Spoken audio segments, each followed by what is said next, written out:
네, 안녕하세요. 무릎탁조사TV의 무릎탁조사입니다.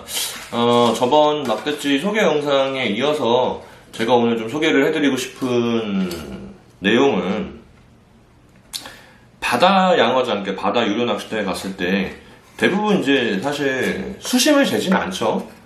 뭐 사장님한테 여기 수심 얼마나 나와요? 그럼 뭐 대충 알려주시는데 그게 아니라 뭐 이렇게 말씀하실 거예요.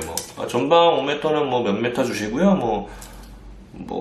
제일 깊은 데는 몇 메타 정도 주세요라고 말씀하시지 본바닥 수심을 잘 알려주시진 않으세요. 근데 이제 본바닥 수심을 알려주셔도 아무리 이제 바다 낚시터 이제 바닥이 좀 평평하다고 해도 조금씩의 차이는 있어요. 본인 던지시는 그 부분이 수심의 차이가 있기 때문에 어느 정도 이제 수심을 재보고 시작하시는 게 좋습니다. 그래서 오늘은 수심 재는 방법을 먼저 소개를 해드릴 건데 먼저 조건이 있습니다. 수심은 본인이 재는 방법이 다 있으실 거예요. 그래서 제가 오늘 소개시켜드릴 방법은 사실 아시는 분들은 다 아시죠. 근데 이제 막대찌를 사용하신다는 기준 하에 말씀드리겠습니다. 첫 번째 조건은 싱커가 없을 때. 그러니까 이제 무거운 어떤 그런 싱커가 없어서 원래 이제 싱커를 바늘에 이렇게 달아서 이렇게 재시잖아요. 근데 그게 없는 거예요. 그런 상황. 첫 번째. 두 번째, 다양한 호수의 막대찌를 가지고 있을 때. 네. 세 번째, 내가 오늘 사용할 막대치가 고부력이에요. 1.5호 아니면 2호 이상 되는 고부력을 사용할 예정일 때입니다. 먼저 말씀을 드리면, 이거는 이제 1.5호치예요. 제가 만약에 오늘 낚시를 가서 이걸 사용할 거예요. 수심을 재야 되는데 아무리 가방을 뒤져봐도 싱커가 없는 거예요. 지우개도 달아서 쓰신다고 하는데, 일단 그런 거 할 수 있는 방법이 아무것도 없어. 그러면 수중찌까지 다 달았어요. 수중찌 1.5호로 달아놨단 말이에요. 그럴 때 찌를 1호로 바꾸세요. 1호나 0.5호, 0.8호, 아무튼 1.5호보다 낮은 부력을 가진 찌로 바꾸세요. 그러면 찌가 가라앉겠죠. 이렇게 가라앉는단 말이에요. 채비가 착수되고 나서 본인이 수심만 측정에 다다랐을 때 그게 본 바닥보다 얕은 경우에는 가라앉겠죠. 가라앉는단 말이에요. 이 방법을 사용하시면 되는데, 그럼 수심 측정을 처음에 어떻게 할 것이냐. 대략적인 수심 이야기는 들었단 말이에요. 예를 들면. 그리고 나는 이제 수중찌는 1.5호지만 1호 막대치를 달아준 상태예요. 가장 먼 곳부터 찍어봐야겠죠. 본인이 어쨌든 내가 저기까지 염두를 해두고 던질 거예요. 예를 들면. 그러면 그곳까지 캐스팅을 하세요. 수심은 어느 정도? 예를 들면 이제 대략적으로 거기 수심이 5m라고 하시면 대략 한 4.5m부터 시작하는 거죠. 4m나 이렇게. 4m 정도 시작하는 게 좋겠네요. 4m를 주고 시작을 하세요. 그럼 만약에 잠길 거 아니에요? 그럼 1m 단위로 올리세요. 2m 단위로, 갯바위에서는 2m 단위로 올립니다만, 바다 양어장에서는 이제 제 생각에는 한 1m 정도씩 올리면 될 것 같아요.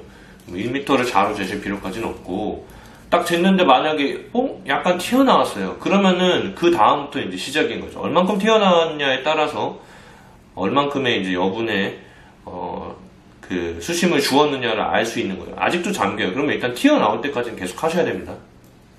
예. 찍었죠, 그럼. 제일 먼 곳에 있는 수심을 파악을 했어요. 여기서 주의할 점. 목줄은 아직 안 다른 거예요. 그쵸? 목줄은 안 달았습니다. 목줄 안 달고 시작하는 거예요, 처음에. 수중찌만 달고. 목줄을 안 달았기 때문에 목줄 길이까지 생각을 하셔서 나중에 면사 매듭 조절을 하시기 바랍니다. 그러면 이제 이 다음부터예요. 제 생각에는 그래요. 바다 낚시터가 어떤 이렇게 진짜 바다같이 이렇게 수심이 이렇게 굴곡이 심하다고 생각하진 않아요. 물론 어로가 있는 부분, 웅덩이가 있는 부분, 그런 부분에서 이제 수심이 변화가 생기고, 그 다음은 그 선자리에서 바로 앞, 이렇게 석축이 떨어지는 이렇게 비스듬한 경사를 가진 부분. 그 다음부터는 일정한 수심이 이어질 거라고 저는 생각을 하고 있어요. 그렇기 때문에 전방 몇 미터인지는 모르겠지만 석축이 끝나는 부분, 어쨌든 근거리를 노릴 그 부분까지 살살살 계속 끌어와 보세요. 그러면 예를 들면 이게 이제 한 요만큼 정도 내놓고 시작을 하는 거예요. 예를 들면 먼 곳에 던졌을 때. 그러면 오다가 어느 정도 들어가는 부분도 있을 거고 어느 정도 올라오는 부분도 있을 거예요. 수심의 변화가 생기는 곳, 그런 부분은 집중적으로 좀 공략을 하시는 게 좋습니다. 그렇기 때문에 수심 측정을 하는 거예요. 그리고 또 하나, 제가 전에도 말씀드렸다시피 대부분의 이제 어종들이 이제 참돔 위주로 많이 이제 방류를 하실 건데, 참돔은 대부분 보통의 상황에서는 중하층에서 물어요, 입질을. 그렇죠? 그렇기 때문에 본바닥 수심을 모르시면, 네. 어디까지 했는지 지금 잘 기억이 안 나네요. 갑자기 제가 전화가 와서. 중하층에서 물잖아요, 참돔이. 그렇기 때문에 중하층을 노리셔야 되는데, 예를 들면 이 낚시터에서의 중하층이 예를 들면 3.5m였어요. 3m에서 3.5m였는데, 다른 낚시터에 갔단 말이에요. 근데 거기도 3m, 3.5m가 중하층이라는 보장이 없습니다. 거기는 본바닥 수심이 8m일 수도 있고 3m일 수도 있어요. 그렇기 때문에 어느 낚시터에 가든지 무조건적인 입질 그 수심대는 없습니다. 그렇기 때문에 중하층 나누게 하셔야죠. 예를 들면 본바닥이 이제 2.5m예요. 그러면은 대략 한 2m 정도? 그러니까 5분의 3에서 5분의 4 정도. 그러니까 그 정도를 중하층이라고 보시면 되는데, 그런 식으로 나누셔서 공략하셔야 돼요. 어떤 물고기를, 어떤 대상 어종을 정하셨는지는 모르겠지만, 중하층에서 대부분 문다는 거는 아마 다들 아실 거예요. 그리고 요즘 같은 시기에는 민어, 그 다음에 능성어, 자바리 이런 녀석들이 요즘 많이 방류가 되는데, 그런 녀석들은 사실 거의 대부분 바닥에서 물죠. 바닥에 어떤 생미끼를 이용해서도 많이 잡으시는데, 어쨌든 간에 하층, 중하층을 노리시려면 바닥을 먼저 찍어 보셔야 돼요. 그냥 바닥이 몇 미터인지 모르고 바닥을 찍는 거랑은 좀 다른 것 같아요. 그렇기 때문에 어느 정도 너무 정확하게 여기는 무슨 4.8m야 이렇게까지는 모르셔도 되는데, 저는 그렇게 생각해요. 저는 그렇게 생각합니다. 여긴 3.2m를 주셔야지 잡습니다. 제가 만약에 3.1을 줬어요. 10cm 정도 차이잖아요.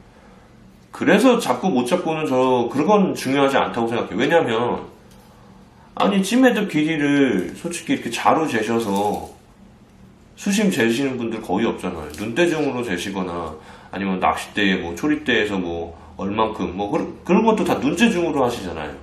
그렇기 때문에 대략적인 수심이라도 재어 두셔야 되는 거예요. 그리고 대략적인 수심으로라도 잡으면서 계속 공략하셔야지, 그 3.2다 3.3이다 그거에 너무 집착하실 필요는 없다고 생각해요. 물고기는 꼬리 한번 탁 치면 1m, 2m씩 움직입니다. 그렇기 때문에 그런 너무 세세한 수심까지는 너무 그렇게 신경 쓰실 필요는 없다고 생각해요. 본바닥을 찍는 방법 오늘 말씀드렸고요. 다음번에는 제 견제 동작에 대해서 약간 논란의 여지는 있지만, 그 견제 동작에 대해서 조금 설명을 해볼까 합니다. 미리 어느 정도 말씀을 드리면 이런 거예요. 견제 동작을 이렇게 낚싯대를 드시는 분들이 있고, 낚싯대를 이렇게 놔둔 상태에서 줄을 이렇게 당겨 보시는 분들이 있어요. 과연 이 둘의 차이, 그리고 이 부분에 대해서 제가 가지고 있는 생각을 좀 말씀드리려고 합니다. 네, 오늘 영상은 여기까지고요. 오늘 시청해주셔서 감사합니다. 다음에 더 좋은 영상으로 만나 뵙도록 하겠습니다. 자, 모든 낚시꾼들이 적어도 보통의 조과를 올릴 수 있는 그날이 올 때까지 무릎탁 조사 열심히 영상 공유하도록 하겠습니다. 감사합니다.